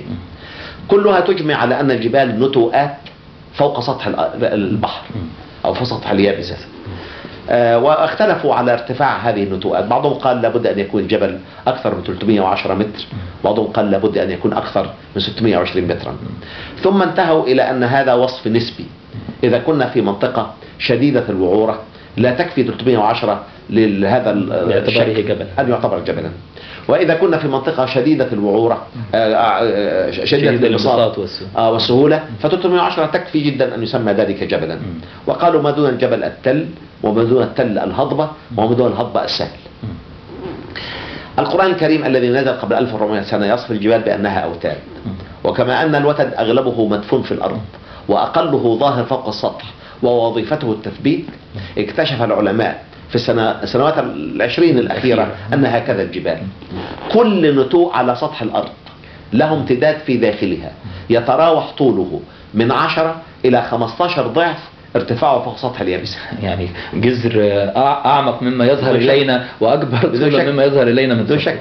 فقمة مثل إيفرست أقل من 9 كيلومترات قليلا تمتد في داخل الأرض 135 كيلومتر. 135 كيلومتر. شيء رهيب. الذي حقق هذا الاكتشاف التطور في إمكانية تصوير أعماق الكرة الأرضية. نعم يصوروها عن طريق الاهتزازات الأرضية، الطرق الجيوفيزيقية المختلفة، فيزياء الأرض. فصوروا فعلا أن هذه الجبال تمتد إلى أعماق كبيرة، وأن وتد الجبل أو امتداد الجبل إلى الداخل يخترق الغلاف الصخري للأرض بالكامل فيطفو في مادة شبه منصهرة، طبقة شبه منصهرة. ولذلك القرآن يسمي هذه رواسي، ويشبه تماما بمرسى المراكب في البحار. يمتد يغوص في طبقة شبه منصهرة تحكمه في ذلك قوانين الطفو. فكلما أكلت عوامل التعرية من قمة الجبل يرتفع إلى أعلى، كلما برته عوامل التعرية يرتفع إلى أعلى، حتى يخرج بالكامل من الطبقة شبه المنصهرة هذه فيموت الجبل ويتوقف عن الحركة، وتبدأ عوامل التعرية في بريه دون أن يتحرك حتى تظهر هذه الأوتاد إلى السطح، وفيها من الثروات المعدنية ما لا يمكن أن يتكون إلا تحت مثل هذه الظروف العالية من الضغط والحرارة في أوتاد الجبال. يعني لهذا يعني هنا أصبحت كلمة أوتاد شديدة الانطباق على الحقيقة العلمية المكتشفة حديثا. نعود إلى كلمة أرسينا. يعني ما هو دور الجبال في استقرار الكرة الأرضية؟ طبعا لولا الجبال ما استقرت الكرة الأرضية على الإطلاق، لأننا أشرنا في الحلقة الماضية إلى أن من أبلغ آيات الله في الأرض أنها أرض ذات صدع، أن الغلاف الصخري الأرض متصدع بشبكة هائلة من الصدوع تمتد لعشرات الآلاف من الكيلومترات طولا وعرضا في كل الاتجاهات، وتلتحم تتصل بعضها البعض على هيئة صدع واحد، وأن هذه الصدوع تتراوح أعماقها بين 65 كيلومتر و150 كيلومتر. هذه الصدوع تمزق غلاف صخر الأرض على هيئة ألواح منفصلة عن بعضها البعض. هذه الألواح حينما تدور الأرض حول محورها فتنزلق هذه الأرواح تماما كما ينزلق الإنسان على الجليد بسرعات هائلة، لا تسمح لتربة أن تتجمع، ولا لماء أن يخزن، ولا لنبتة أن تنبت، ولا لكائن حي أن يعيش، ولا لطريق أن يرصف، ولا لبيت أن يبنى، ولا تسمح الحياة على الإطلاق. ويزيد من هذه الحركة اندفاع الثورات البركانية فوق قيعان المحيطات تؤدي إلى اتساع قيعان البحار المحيطات، ولدفع هذه الألواح الأرضية بسرعات كبيرة متباعدة عن بعضها البعض أو مصطدمة ببعضها البعض. حينما تصطدم هذه الألواح تتكون جيوب عميقة تتجمع فيها صخور رسوبية، وتتحرك قاع المحيط تحت الكتلة القارية فينصهر انصهارا جزئيا فتنشط البراكين، ثم يزيح جزء من هذه الصهارة فتدخل المتداخلات النارية. من هذا الخليط تتكون الجبال، وتثبت الجبال كتل القارات في قيعان المحيطات أو كتل القارة في قارة أخرى إذا استهلك قاع المحيط فيما بينها، فتثبت الكتلة القارية وتصبح صالحة للعمران. ولكن لم يكن يتصوروا دور هذا الجبال من غير تصور أنها أوتاد، بمعنى أن لها جذور في الأرض. يعني لم يكن لها أن تقوم بهذه المهمة لولا أن لها جذور تحقق. طبعا ولذلك من العجيب أن القرآن الكريم يصف هذه الحقيقة في 9 آيات صريحة. يقول رب العالمين: والجبال أرساها متاعا لكم ولأنعامكم. وبعض المفسرين كانوا يقولوا أرساها بمعنى أرسى الجبال، ولكن الضمير هنا يعود على الأرض. يقول والجبال أرساها، أن الله تعالى أرسى الأرض بالجبال، والجبال أرساها متاعا لكم ولأنعامكم. ومن العجيب أن هذا النبي الأمي صلى الله عليه وسلم يتحدث عن هذه الحقيقة قبل 1400 سنة بحديث صحيح في مسند أحمد بن حنبل، يقول فيه صلى الله عليه وسلم: عندما خلق الله الأرض جعلت تميد أي تضطرب فأرساها بالجبال. ولكن يعني لي توقف هنا لحظة عند يعني ألا يعود الضمير إلى أقرب اسم؟ يعني الجبال أرساها لابد أن يعود الضمير إلى أقرب اسم، وبالتالي يعود إلى الجبال. إلا لو تصورنا الأرض محذوفة. لا، الحديث كله عن الأرض. يعني من بداية الآية كله عن الأرض، والضمير يعود إلى الأرض، لا يعود إلى الجبال. ولذلك طبعا هم بعض المفسرين قالوا الضمير يعود على أقرب اسم، على أقرب. قالوا الجبال أرساها يعني أرسل الجبال. لا، الحقيقة أنه أرسل الأرض بالجبال. نعم. على كل حال في الحالتين يعني لا يختلف المعنى أبدا، لا يتصور أحد بأنه وهناك أيضا رواسي أن تميد بكم. نعم، وألقى في الأرض رواسي أن تميد بكم، يعني وهو تحذير من أنها تقوم بهذه المهمة، وإلا إذا مادت بكم فستنهار. نعم. هل من مزيد عن الجبال وإلا ننتقل إلى السحب والأمطار؟ لا، أنا أتكلم عن يعني بعض الظواهر الأخرى في الأرض. تفضل. يعني آية مبهرة في نفس الصورة، يعني عفوا في سورة النازعات، يقول رب العالمين: بسم الله الرحمن الرحيم: والأرض بعد ذلك دحاها أخرج منها ماءها ومرعاها. قدام المفسرين قالوا دحاها بمعنى كورها، لأن شائع في العامية الدحية هي البيض. وقالوا أن الأرض ثبت أنها ليست كاملة الاستدارة، هي منبعجة عند القطبين قليلا ومفلطحة عن منبعجة عن خط الاستواء قليلا ومفلطحة عند القطبين قليلا، فهي تشبه البيضة. فقالوا دحاها يعني جعلها كالدحية كالبيضة. ولكن في اللغة الحقيقة يعني مدح النعامة موضع بيضها. حينما تفرش النعامة دائرة من الرمل أو دائرة من التراب لتضع البيض عليها بسلام، قالوا هذا مدح النعامة. والدحية عامية ليست لغة فصحى. ودحى في اللغة يعني مد وقذف وألقى. فالدحو في اللغة هو المد والقذف والإلقاء. حينما سئل ابن عباس عليهما رضوان الله ما معنى دحاها، قال: فسرها ما جاء بعدها، أخرج منها ماءها ومرعاها. هذا التفسير الجميل دفع بي إلى تصور معنى صحيح للدحو. يقول العلماء أن مرت الأرض بمرحلة من المراحل في بدء خلقها فارت فيها البراكين ثورة عنيفة للغاية، وعن طريق فوهات البراكين تكون كل من الغلاف الغازي والغلاف المائي والغلاف الصخري للأرض. وثبت هذا بدراسات متأخرة شديدة. ثبت أن أغلب الغازات المنبثقة من فوهات البراكين هي بخار الماء. أكثر من 70% مما يندفع من فوهات البراكين بخار الماء. وحاول العلماء بحسبة بسيطة معدل الثورات البركانية في السنة في عمر الأرض 4600 مليون سنة، وجدوا نفس كمية الأرض الموجودة على الكرة الأرضية. ثم وجدوا أيضا أن التركيب الكيميائي للمياه المندفعة من فوهات البراكين هو التركيب الكيميائي للمياه في البحار والمحيطات. ماء المطر يختلف قليلا لأنه يبخر من مياه فيترك أملاحه خلفه وينزل ماء طهورا من السماء. فثبت لنا بأدلة قطعية أن كل ماء الأرض قد اندفع أصلا من جوف الأرض، وهي حقيقة علمية لم يدركها العلماء إلا منذ عشرات قليلة من السنين. يتحدث عنها القرآن بهذه الدقة المبهرة: والأرض بعد ذلك دحاها، مرحلة في تاريخ خلق الأرض، أخرج منها ماءها ومرعاها. هذه الحقيقة لم يكن لأحد علم بها إلا في أواخر السبعينات. ولعل علماء اللغة يتوقفون كثيرا عند بعد ذلك، يعني تحديد بعد ذلك لتحديد الجزء المرحلي. وهي دقة لغوية كبيرة. أما عن المرعى فثبت لنا أن أكثر الغازات انبثاقا من فوهات البراكين بعد بخار الماء هو ثاني أكسيد الكربون، وهو غاز لازم لحياة النباتات. فالنبات يأخذ ما يحتاجه من عناصر من تربة الأرض ومن ماء الأرض، ثم يأخذ ثاني أكسيد الكربون من الجو، وعن طريق هذا التفاعل يبني أنسجته كافة الأنسجة، يعني الساق والجذور والفروع والأوراق والزهور والثمار، كل هذا ينتج عن تفاعل ثاني أكسيد الكربون مع عناصر الأرض ومع الماء. فقال أخرج منها ماءها ومرعاها. وهنا لفتة عجيبة، يعني البدوي على عهد نزول القرآن الكريم يقول أخرج منها ماءها ومرعاها يرى الماء ينبثق من العيون، فقال أن الله هو الذي أخرج هذا الماء من العين، وهو صحيح. والمرعى أن الأرض تكسى بالخضرة بمجرد سقوط المطر، فقال أخرج منها ماءها ومرعاها، انفجار العيون بالمياه وخروج النبت بعد عقب المطر، ولكننا نرى فيها دلالة الآن لم يكن أحد يعرفها إلا قبل عشرات قليلة من السنين. بارك الله فيك دكتور زغلول. وننتقل الآن إلى السحاب الذي ساقه الله إلى بلد ميت. نعم. وكان العالم لا يتعرف على حقيقة السحاب إطلاقا. نعم. وكيف تعرف عليه يعني أو كيف عرفنا به القرآن الكريم هذه المعرفة الوثيقة وعلى دوره. نعم. في حياتنا. نعم. نريد أن نعرف الناس بالآية الكريمة التي تشير إلى الواقع الفعلي الذي يؤديه السحاب. نعم. والحقيقة طبعا أن لا يستطيع العلماء أن يفهموا الآن يعني كيفية سقوط المطر، يعني مع أن أدركنا أن دورة المياه حول الأرض دورة مبهرة للغاية.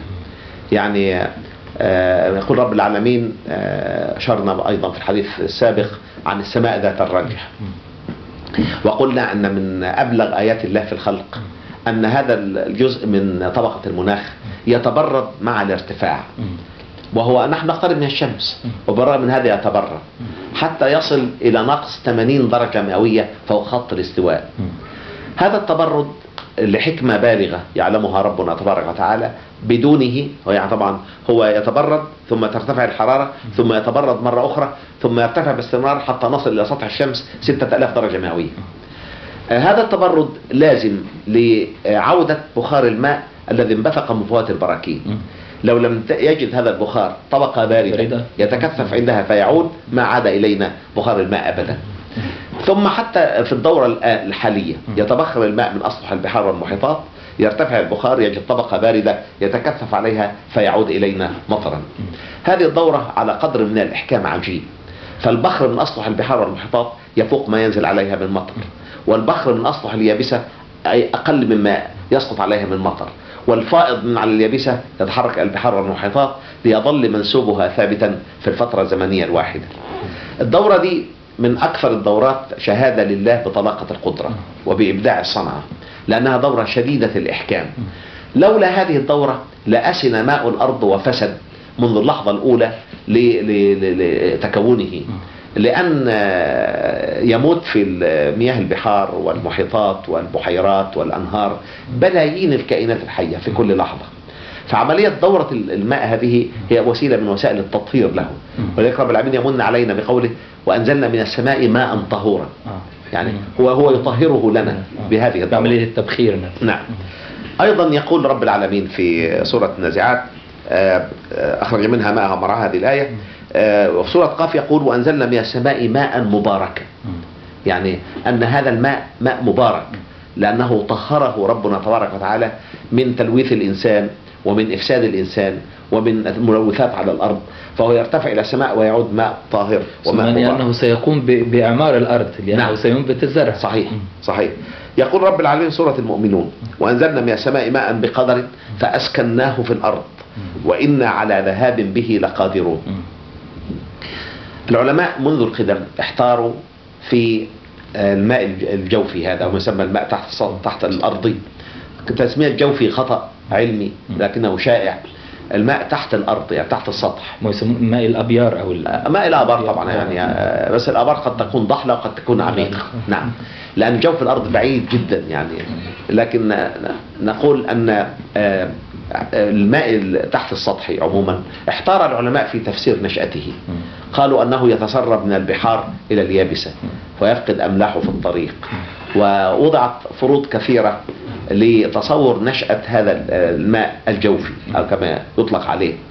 ما كان أحد يتخيل أنه أصله من ماء المطر أبدا، حتى جاء القرآن الكريم يتحدث الآية الكريمة وأنزلنا من السماء ماء بقدر فأسكناه في الأرض وإنا على ذهاب به لقادرون.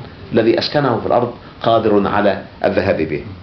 ليتأكد الناس أنه يعني عملية تكوين الماء هي عملية يختص بها الله سبحانه وتعالى اختصاصا تاما. ولذلك شوف سيدنا رسول الله صلى الله عليه وسلم كان في رحلة من مكة إلى المدينة، وقام الصحابة معه لأداء صلاة الفجر، فقال صلى الله عليه وسلم أصبح منا مؤمن وكافر. فتعجب الصحابة قالوا يا رسول الله يعني من منا المؤمن ومن الكافر؟ قال من قال نزل المطر يومها، قال من قال أمطرنا بنوء كذا أو كذا فقد كفر، ومن قال أمطرنا برحمة من الله وفضل فقد آمن، لأن المطر رحمة من الله وما ينطق عن الهوى، لأنه نعم. يعني يفهم، يعني يريد أن يفهم المؤمنين بأن الماء اختصاص أو الصناعة الإلهية. صناعة إلهية طبعا. أستاذنك يا دكتور زغلول في استقبال اتصال تليفوني. ألو ألو ألو. على كل حال يبدو أن الاتصال انقطع لأن تأخرنا عليه بعض الشيء. نعود إلى موضوع السحاب مرة أخرى. نعم. يقول رب العالمين أفرأيتم الماء الذي تشربون أأنتم أنزلتموه من المزن أم نحن المنزلون؟ يعني لفتة مبهرة للغاية، يعني أن إنزال الماء يعني ينزل برحمة من الله سبحانه وتعالى، وينزل بتدبير من الله سبحانه وتعالى، وليس أبدا للإنسان دخل في ذلك، لدرجة أن حاولت بعض الدول الخليجية يعني استخدام بعض الخبراء لتحقيق ما يسمى بإمطار السحب، أنهم يحقنون هذه السحب ببعض المواد الكيميائية ليعينوا على إمطارها، وأنفقوا في ذلك. وأشير إلى هذا يعني من عدة سنوات في بعض المناطق التي يعني يندر فيها نزول الأمطار. نعم. وأنفقوا في ذلك يعني مبالغ طائلة للغاية، ثم ما أمطرت السحب التي لقحوها بمواد الكيماوية في مكان يبعد عنهم بآلاف الكيلومترات. فالحقيقة إنزال المطر آية من آيات الله سبحانه وتعالى، وهي يعني من أعظم الشهادات للقدرة الإلهية. أستاذنك استقبال اتصال تليفوني. ألو. وعليكم السلام ورحمة الله. أنا عايز أسأل سؤال عن تفسير السماوات السبع. هناك من يقول أن هي طبقات من الغلاف الجوي، وهناك من يقول أن كل ما نعلمه عن الكون هو من السماء الدنيا، فأرجو التوضيح. هو من ماذا؟ مجرد السماء الدنيا فقط. من السماء الدنيا فقط. نعم. هي يعني المشاهدة تسأل عن السماوات السبع. نعم. ولأن البعض يقول إن كل ما المشاهدة هو ما يتعلق بالسماء الدنيا. نعم. هو حقيقة يعني ما أفهمه أنا من النصوص القرآنية المختلفة أن ما نراه هو جزء من السماء الدنيا، لأن القرآن يقول وزينا السماء الدنيا بمصابيح، والمصابيح موجودة في السماء الدنيا، وليس كل السماء الدنيا، لأن هذه تتسع باستمرار، وكلما طور الإنسان وسيلة للحاق بأطرافها فيكون اتسع، والاتساع هذا يصل أحيانا إلى سرعات تقترب من سرعات الضوء، فلا يمكن للإنسان إدراك أطراف هذه السماوات. لم نعلم أن هناك سماوات سبع إلا من القرآن الكريم ومن سنة الرسول صلى الله عليه وسلم، الذي خلق 7 سماوات طباقا. العلم كل ما يستطيع أن يقوله العلم أن هذه السماوات متطابقة، بمعنى أن الخارج منها يغلف الداخل، يعني سماوات متطابقة على هيئة كرات ضخمة للغاية، الخارج منها يغلف الداخل. نحن في جزء صغير من السماء الدنيا، ولا نعلم عن باقي السماوات إلا ما أبلغنا عنه الله وأبلغنا عنه رسوله صلى الله عليه وسلم. ولكن التأكيد العلم الحديث على اتساع الكون بالشكل الذي أشرت إليه حضرتك في مقدمة الحديث، يعني يجعل معه قبول وجود السماوات السبع أمرا يعني غير مستعصي إطلاقا على منطق العلم الحديث. لكن العلم التجريبي لا يستطيع أن يلم بأطراف السماء الدنيا، فكيف له أن يلم بالسماوات السبع؟ يعني هناك نحب أن نسأل عن مدلول الآية فارجع البصر هل ترى من فطور، ثم ارجع البصر كرتين ينقلب إليك البصر خاسئا وهو حسير. نعم. وهي الآية قبل ولقد زينا السماء الدنيا. نعم. يعني نصلها بهذه. هو طبعا العلماء كانوا قد أدركوا أن الغلاف الغازي للأرض يتناقص في ضغطه باستمرار مع الارتفاع، حتى لا يكاد يدرك بعد 1000 كيلومتر من سطح الأرض. فقالوا تحدثوا عن الفراغ الكوني، وتمتلئ الكتب العلمية حتى بالحديث عن الفراغ الكوني، فإذا بالعلم يثبت أخيرا أنه لا يوجد في الكون فراغ أبدا، أن المادة تنتشر في كافة أجزاء الكون، صحيح بكثافات يعني رقيقة جدا قد لا يستطيع الإنسان أن يدركها أحيانا. ويتحدث العلماء الآن عن المادة بين النجوم، سواء انترستيلر ماتر، المادة بين النجوم. لا يوجد في الكون الذي نحيا فيه فراغ، المادة منتشرة فيه، ولذلك يقول يعني أصبحت هذه الكلمة خطأ علمي. كلمة الفراغ لا يوجد، طبعا لا يوجد شيء اسمه فراغ أبدا، يعني فراغ كوني لا، في مادة مخلخلة، مادة قليلة الكثافة. أعتقد أن كتابا مشهورا، آسف يعني لقطع كلام حضرتك، كتابا مشهورا للعالم الباكستاني الشهير وحيد الدين خان بعنوان الإسلام يتحدى، وكان يذكر هذه المعلومة على أنها من اكتشافات العلم الحديثة التي أكدت أيضا على فكرة الثواب والعقاب، باعتبار أن يعني ما نسميه فراغا هو يحتوي كل ما تكلمناه مثلا من ذبذبات صوتية، ويحتوي كل بصماتنا التي ولولا وجود المادة فيه ما احتوى ذلك يعني. وأنا كتبت تعليق عن هذا الكتاب، نشر في مجلة اسمها المسلم المعاصر من سنوات طويلة في السبعينات يعني نقد الكتاب الإسلام يتحدى لوحيد الدين خان. أرجو أن يعني إذا كنت مهتم بالكتاب أن تقرأ هذا، لأنه يكمل ما في الكتاب في لمحات كثيرة جميلة جدا يعني. طيب، فارجع البصر كرتين ينقلب إليك بصره خاسئا وهو حسير، أنه لا يوجد في هذا الكون الذي نحيا فيه خلل ما. كل ما في الكون له قواعد منضبطة يسير عليها. كل أجرام السماء، كل جرم يدور حول ذاته ويدور في مدار حول مركز له، ويعني تتعدد هذه المدارات بشكل مبهر للغاية. يعني القمر يدور حول الأرض، والأرض تدور مع القمر يدور مع الأرض حول الشمس، والمجموعة الشمسية تدور حول مركز المجرة، والمجرة تدور حول مركز للتجمع المجري، وهكذا. فالحقيقة الكون مليء بالضوابط التي تشهد لله بطلاقة القدرة وببديع الصنعة. ولذلك يقول لا ترى في هذا الكون أي خلل، لا ترى أي فطور، لا ترى أي فراغ. وقد حددت الآية القرآنية هذا المعنى بحسم في سورة ياسين: وآية لهم الليل نسلخ منه النهار فإذا هم مظلمون، والشمس تجري لمستقر لها ذلك تقدير العزيز العليم. وهذه الآية أيضا فيها لفتة مبهرة للغاية. يعني لما يقول الليل نسلخ منه النهار، يعني الحقيقة ثبت لنا بأدلة علمية قاطعة أن طبقة الضياء حول الأرض لا يتعدى سمكها 200 كيلومتر.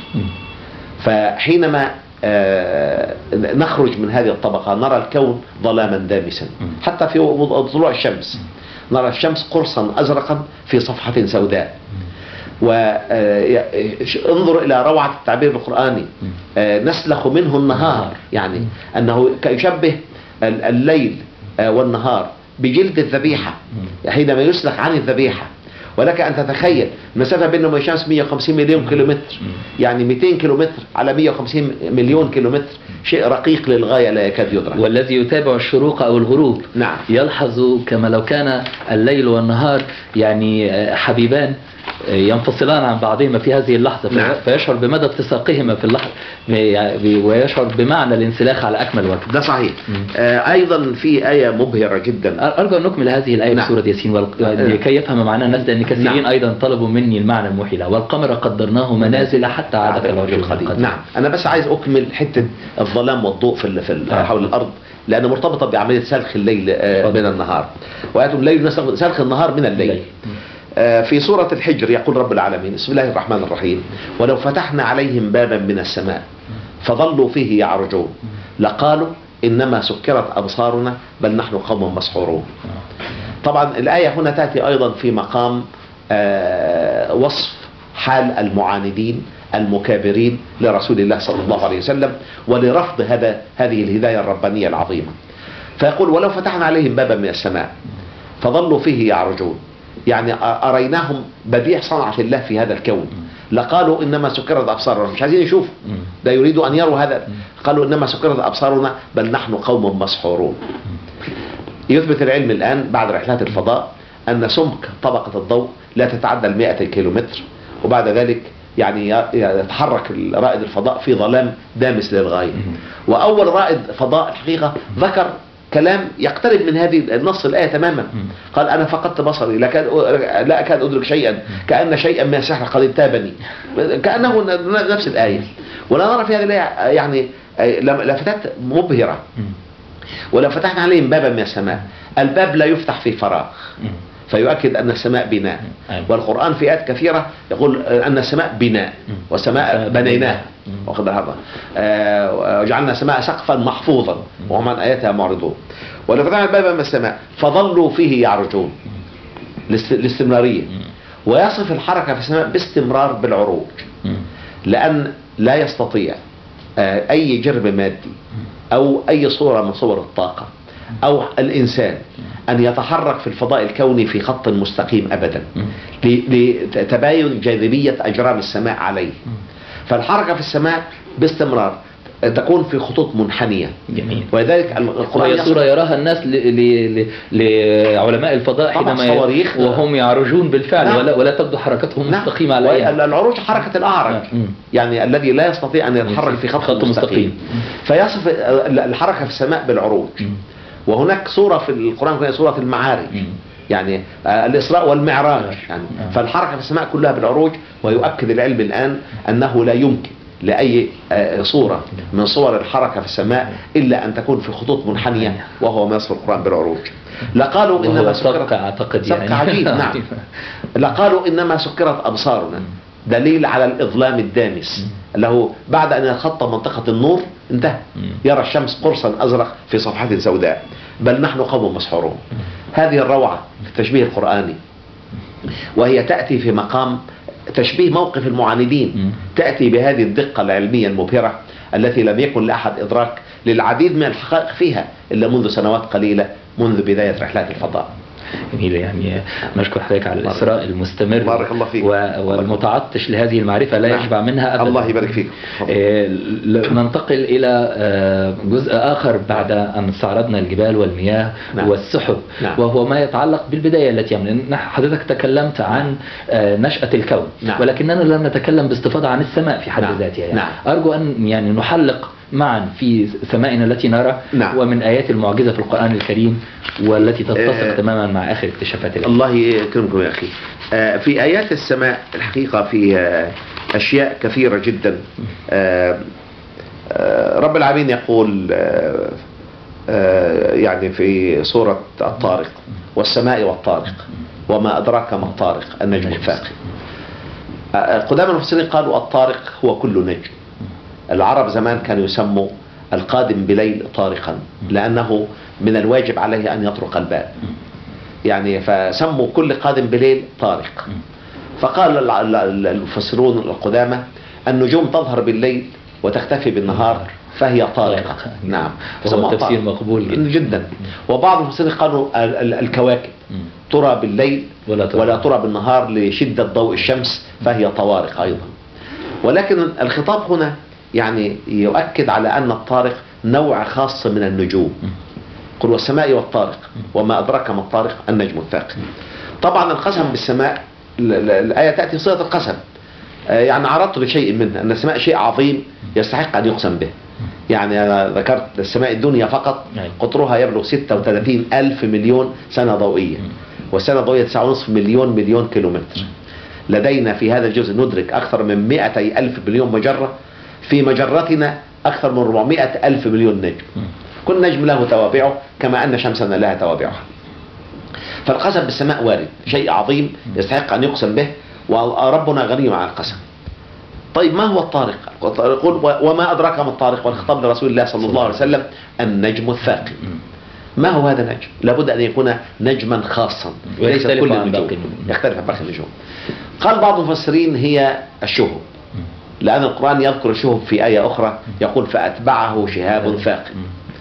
وقالوا الشهاب يثقب الغلاف الغازي الأرض لنا بضوئه وبمادته بجسمه أيضا، ويختفي بسرعة. نعم.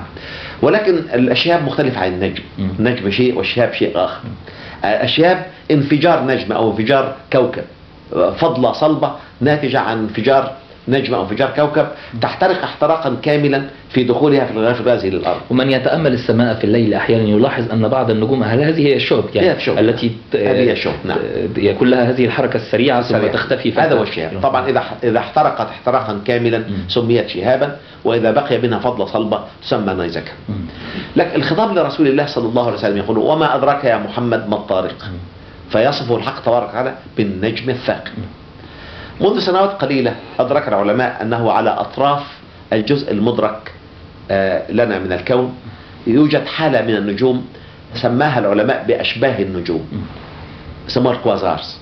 أشباه النجوم عبارة عن حالة من المادة غريبة لا نعرفها في هذا الكون، تدور حول ذاتها بسرعة فائقة للغاية، حوالي يعني دورة كاملة يعني في أقل من ثانية، في جزء من ثانية، فتطلق عشرات الطلقات التي تسمع على الأرض كأنها تخترق صمت السماء بشكل رهيب. والحقيقة لا أجد وصف للطارق أبلغ من هذه الحالة، اللي هي حالة أشباه النجوم التي لم تكتشف إلا منذ سنوات قليلة للغاية. أشرت في الحلقة الماضية إلى القسم الرباني بالخنس الجوار الكنس، وقلت أنها الثقوب السود، وهي حالة من حالات تكدس مادة النجوم على ذاتها حتى تظلم إظلاما كاملا فلا تدرك، حتى الضوء لا يستطيع أن ينبثق من عقالها، وإذا سقط عليها الضوء لا ينعكس، يبتلع. وأن هذه الحالة الكثيفة جدا للمادة تدور في مدار محدد لها، فتبتلع ما تمر به من صور المادة والطاقة، فهي تكنس صفحة السماء. فالخنس الجوار الكنس تعبير قرآني عظيم لما يسمى بالثقوب السود، وكما ذكرت الوصف القرآني نجم خانس كانس أبلغ في التعبير من أن أقول ثقب أسود. أستاذ دكتور زغلول النجار، يجب أن نوضح للناس أن هذا كله يأتي في جانب واحد من الجوانب العلمية يتعلق بالأمور الطبيعة أو أمور الكون والطبيعة والكون والفيزياء والجيولوجيا، ولكن هناك أيضا آيات مبهرة وربما تكون أكثر كمان اتصالا ومباشرة في علم الأجنة وفي والفلك. يعني أنا أذكر، ويمكن لعلي ذكرت هذا المرة الماضية، أن عالما بارزا في علم الأجنة وكيث مور له كتاب يدرس في أغلب كليات الطب في العالم اسمه The Developing Human، عنوانه هكذا، الإنسان النامي. وهذا الرجل حينما عرضت عليه الآيات القرآنية التي تتحدث عن مراحل الجنين في الإنسان والأحاديث النبوية الشريفة التي تصف ذلك، جاء ليلقي محاضرة بعنوان مطابقة علم الأجنة لما جاء في القرآن والسنة، ووافق على طباعة هذه الآيات والأحاديث على كتابه العلمي لكي يدرس للطلبة الأمريكيين. نعم، وأصبح دعوة راقية للغاية. ووقف الرجل في مؤتمر في موسكو يقول في مؤتمر صحفي، يقول إن التعبيرات القرآنية عن مراحل الجنين في الإنسان تبلغ من الدقة والشمول والكمال ما لم يبلغه العلم الحديث. فسألوه هل أنت مسلم؟ قال لا، ولكني أشهد أن القرآن كلام الله وأن محمدا عبده ورسوله صلى الله عليه وسلم. قالوا إذا أنت مسلم؟ قال أنا تحت ضغوط عائلية قد لا تسمح لي بإعلان إسلامي، ولكن لا تندهشوا إذا سمعتم في يوم من الأيام أن كيث مور قد قبل الإسلام دينا. على كل حال تأتي هذه الحقائق العظيمة لتؤكد مرة أخرى على أن القرآن الكريم هو معجزة الله أرسلها للبشر لكل زمان ومكان. وللأسف أن من ينكرون هذه الحقيقة وفي نفس الوقت يعتقدون في كلام العلماء لمجرد أنه كلام يأتي من بشر ينطبق عليهم بالفعل. قول الله سبحانه وتعالى: وإذا ذكر الله وحده اشمأزت قلوب الذين لا يؤمنون بالآخرة وإذا ذكر الذين من دونه إذا هم يستبشرون.